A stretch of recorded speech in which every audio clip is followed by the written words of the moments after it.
Media మిత్రులకి నమస్కారం. Jubilee hills ఉప ఎన్నిక సందర్భంగా కాంగ్రెస్ పార్టీ అవలంబిస్తున్నటువంటి విధానాలు, ప్రజలకిచ్చి మరిచినటువంటి హామీలని మళ్ళొకసారి జూబ్లీ హిల్స్ ప్రజానికాన్ని గుర్తు చేయాలనేటువంటి ఉద్దేశంతో భారతీయ జనతా పార్టీ ఈ సందర్భంగా 23 నెలల కాంగ్రెస్ పాలన మీద ఛార్జ్షీట్ని విడుదల చేయడం జరిగింది. ఊర్లలో బువ్వ ఉడికిందా లేదా అని చూస్తే ఒక మెతుకు చూస్తే తెలుస్తుంది. కాంగ్రెస్ పార్టీ ఇచ్చిన మేనిఫెస్టో పేరే అభయహస్తం మేనిఫెస్టో అని ఇచ్చినారు. అభయహస్తం మేనిఫెస్టోలో చాప్టర్ 1లో మొదటి పాయింట్, గత కాంగ్రెస్ ప్రభుత్వం హయాంలో మాదిరిగా ముఖ్యమంత్రి క్యాంపు కార్యాలయంలో ప్రతిరోజు ప్రజా దర్బార్ నిర్వహిస్తాం. ఇదే శాతకాలేదు, దీనికి రూపాయి ఖర్చు అవసరం లేదు. రోజుకో మంత్రికి డ్యూటీ చేసి ప్రజా దర్బార్ నిర్వహిస్తారా, ముఖ్యమంత్రి గారు గంట సేపు కూర్చుంటారా, ఈ పని చేస్తే సరిపోతుంటుండే. దీనికి రూపాయి ఖర్చు అవసరం లేదు. ఆల్రెడీ ఆడ ముఖ్యమంత్రికి ఒక క్యాంపు కార్యాలయం ఉంది. ఈ చిన్న పని చేయడం చేతగాలేదు వాళ్ళకి. కూట్లే రాయి తీయడం చేతగానోడు పోయంట, ఏట్లే రాయి తీస్తా అని చెప్పిండంట. గట్లున్నది కాంగ్రెస్ వాళ్ళ ముచ్చట. వెనుకటికి ఎవరో కాంగ్రెస్ ముఖ్యమంత్రి ప్రజా దర్బార్ నడిపించిండు. అట్లా మేము ఇప్పుడు అధికారంలోకి రాగానే రోజు గంట సేపు ముఖ్యమంత్రి క్యాంపు కార్యాలయంలో ప్రజా దర్బార్ నడిపిస్తాము అన్నారు. దీనికి ఎన్ని పైసలు ఖర్చు అవుతాయన్నా? 1 లక్ష కోట్లు ఖర్చు అవుతాయా? ఈ ప్రజా దర్బార్ నడిపించడం చేతగాలే. నేను ఎక్కడ లోపల పేజీలలో కోతలేనన్నా. వాళ్ళు ఇచ్చిన Abhayahastam manifesto page number 1, chapter number 1, serial number 3, 2 గీతలో కనబడతా ఉంది.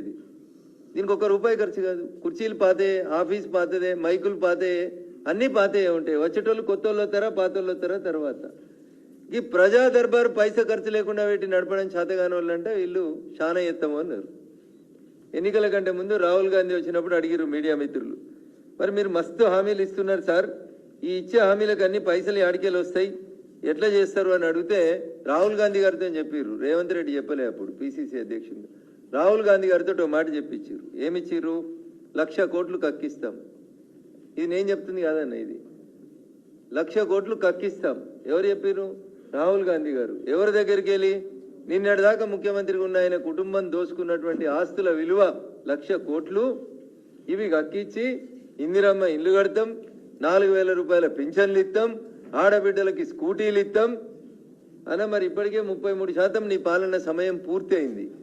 1,00,000 కోట్లలో మరి 33,000 కోట్ల నాకు కక్కాలి కదా. కక్కిన పైసలేనో ఒక శ్వేతపత్రం మీరు ఇయ్యాలదాకా మీరు కక్కించిన ఎంత? కేసీఆర్ గారి దగ్గర, కుటుంబ సభ్యుల దగ్గర మీరు కక్కించిన డబ్బులు ఎన్ని? మీకు ఇచ్చింది 60 నెలలు, 60లో 23 అయిపోయింది. దాదాపు 33% ఆఫ్ ద టైం అయిపోయింది. ఎన్ని కక్కిర్రన్నా ఈ 1,00,000 కోట్లకి వెళ్ళి? అచ్చా, ఇంకా అదే ప్రాసెస్లో ఉన్నారా? మంచి డాక్టర్లు దొరకకపోతే మా విశ్వేశ్వరరెడ్డి గారిని అడిగితే అపోలోకి తీసుకుపోతారు.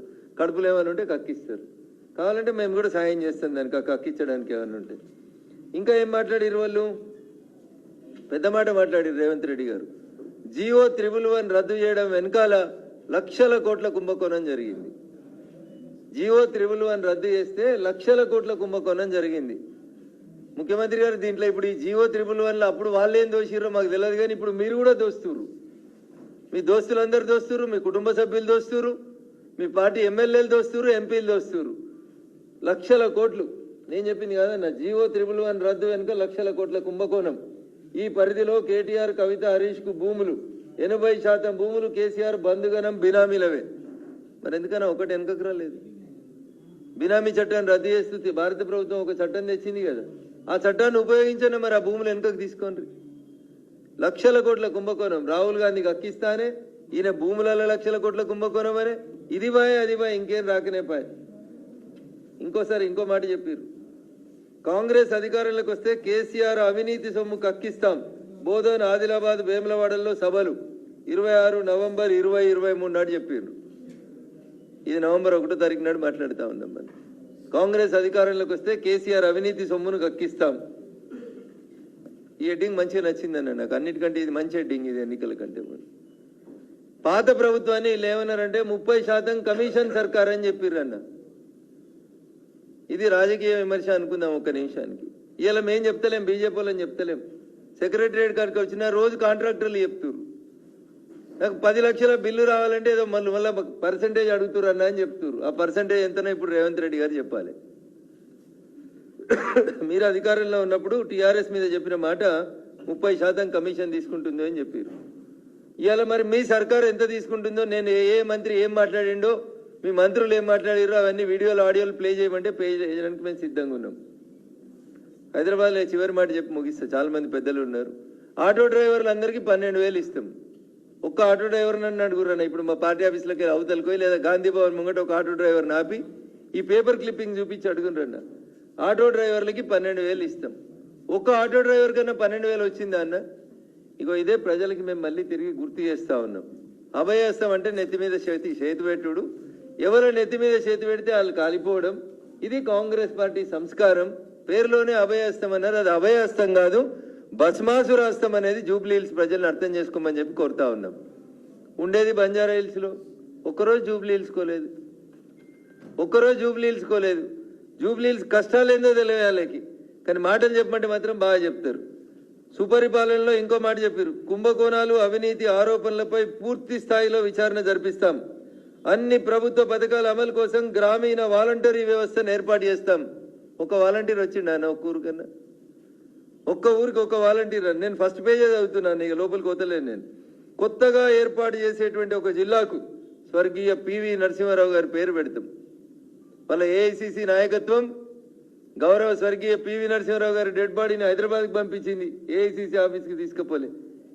ఈయన వచ్చి ఆయన పేరు పెడతా అని చెప్పిండు, ఈయనకు పేరు పెడతానికి టైం దొరుకుతలేదు. ఇంకో మంచి మాట అన్నాడు, జిల్లాలు మండలాలను పునర్వ్యవస్థీకరణను పరిశీలించి నూతన జిల్లాలు మండలాలను ఏర్పాటు చేద్దాం. ఒక్కటి చేసిండు అన్న, ఇదంతా ఫస్ట్ పేజీలే అన్న. అభయహస్తం చాప్టర్ 1 పేజ్ 1. వీళ్ళు ఇంకా చాలా పేజీలు ఇచ్చిర్రు అన్న, ఇంకా చాలా పేజీలు తిప్పేది ఉంది. మిమ్మల్ని కూడా ఎక్కువసేపు చదివి బోర్ పెట్ట తెలుసుకోలేదు. నేను 42 పేజీలు రాసిర్రన్న. ఒక్క పేజీలనే గిన్ని చెప్పి ఒక్కటి కూడా చేయలేదు. కాబట్టి ఇక 42 పేజీలలో ఏముందో ఒకసారి చూడు. అందుకని నేను మొదలు పెట్టినప్పుడే చెప్పిన, అవ్వ బువ్వ ఉడికిందా లేదా చూడాలంటే ఒక మెతుకు చూస్తే సరిపోతుందని. ఈ కాంగ్రెస్ మేనిఫెస్టో మళ్ళీ ఒకసారి చెప్తా ఉన్నా, ఏదో 4,000 కోట్లు ఇచ్చినాం మేము. ఏడికి? మేము మన బై ఎలక్షన్లోకి వెళ్తే కంటోన్మెంట్కి 4,000 కోట్లు ఇచ్చినాం, రేపు జూబ్లీ హిల్స్కి ఇస్తామని చెప్పిండ్రు. మీడియా మిత్రులకి ఈ ప్రెస్ కాన్ఫరెన్స్ వింటున్న తెలంగాణ సమాజానికి కూడా నేను ఒక మాట చెప్పదలుచుకున్నాను. తెలంగాణలో ఉన్న 119 శాసనసభ నియోజకవర్గాల్లో ఏ శాసనసభ నియోజకవర్గానికి గత 23 నెలలుగా గుంటెడు జాగా శ్మశానానికి ఇవ్వలేదు, గుంటెడు జాగా శ్మశానానికి ఇవ్వలేదు, ఇంక్లూడింగ్ కొడంగల్తో సహా. కానీ ఎవరికి ఇచ్చిర్రనా? షేక్పేటలో 2,500 గజాలు ఆగమాగమైపోయి కబ్రస్థాన్కి ఇచ్చిర్రు. మీ పార్టీని ఎప్పుడు కబ్రస్థాన్లో పెడదామా అని ఇలా సమాజం ఎదురు చూస్తూ ఉంది అనేది ఒకసారి ముఖ్యమంత్రి గారు అర్థం చేసుకోవాలి. 4,000 కోట్ల పని అయినట్టు, కంటోన్మెంట్ నియోజకవర్గంలో 4,000 కోట్ల పని ఇప్పటికే అయిపోయినట్టు ముఖ్యమంత్రి గారు నిన్న మీరు అక్కడ మాట్లాడారు కదా, ఓట్ల కోసం వచ్చి నిరూపించే దమ్ము ధైర్యం శక్తి మీకుంటే, మాతో మాట్లాడే దమ్ము ధైర్యం ఉందో లేదో నాకు తెలియదు, కానీ ఒక శ్వేతపత్రం ఎన్నడు శాంక్షన్ చేసిర్రు, ఎన్నడు పూర్తయినాయి 4,000 కోట్ల పనులు. సాయంత్రం జూబ్లీ హిల్స్కి వస్తున్నారు కదా ముఖ్యమంత్రి గారు, జర తీసుకొని వచ్చి ఈ అభయహస్తం మేనిఫెస్టో లెక్కలే జర ప్రింట్ చేసి ఇవ్వమని చెప్పి కోరుతా ఉన్నా. ఎంత నోటికొస్తే ఎంత వస్తే అంత అబద్ధం. 4,000 కోట్ల పనులతోటి కంటోన్మెంట్ని అభివృద్ధి చేసుకుర్రట. చెప్పేటోడు చెవిటోడైతే వినేటోడైతే ఉన్నట్టున్నది పంచాయతీ. ఇట్లా ఏది పడితే అది మాట్లాడిపోతూ మరొకసారి జూబ్లీ హిల్స్ ప్రజల్ని మోసం చేసేందుకు వస్తూ ఉన్నారు. ఇంకొక మాట రాహుల్ గాంధీ మాట్లాడిన ఇంకొక మాట మీకు గుర్తు చేయాలి. బీజేపీ గట బీఆర్ఎస్ ఎంఐఎం 2 కూడా బి టీములుగా వ్యవహరిస్తున్నాయని ఎలక్షన్ల ప్రచారంలో ఒకటే మాట చెప్పిండు రాహుల్ గాంధీ గారు, రేవంత్ రెడ్డి గారు చెప్పారు. ఇలా ఎంఐఎం పార్టీ ఎవరి కండు వేసుకొని ప్రచారం చేస్తుంది, ఎవరి కోసం ప్రచారం చేస్తుంది ఒక్కసారి ఆలోచించమని విజ్ఞప్తి చేస్తూ చివరికి ఒక మాట, 1 లక్ష ఉన్న వాళ్ళందరూ ఒక దిక్కు అయితే 3 లక్షలు ఉన్న వాళ్ళందరూ ఏం చేయాలో ఒకసారి ఆలోచించుకోమని చెప్పి సవినయంగా జూబ్లీ హిల్స్ ఓటర్లకి నేను ఈ సందర్భంగా అప్పీల్ చేస్తా ఉన్నా. Thank you.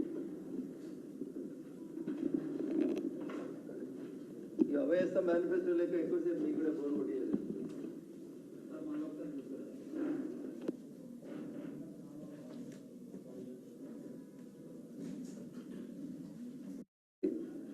ముఖ్యమంత్రి గారు దీంట్లో ఇప్పుడు ఈ జీవో 311 అప్పుడు వాళ్ళు ఏం దోషిర్రో మాకు తెలియదు, కానీ ఇప్పుడు మీరు కూడా దోస్తురు, మీ దోస్తులందరూ దోస్తురు, మీ కుటుంబ సభ్యులు దోస్తురు, మీ పార్టీ ఎమ్మెల్యేలు దోస్తురు, ఎంపీలు దోస్తురు. లక్షల కోట్లు నేను చెప్పింది కదా నా జీవో 311 రద్దు వెనుక లక్షల కోట్ల కుంభకోణం. ఈ పరిధిలో కేటీఆర్, కవిత, హరీష్ కు రేవంత్ రెడ్డి గారు 80% నిజంగా భూములు కేసీఆర్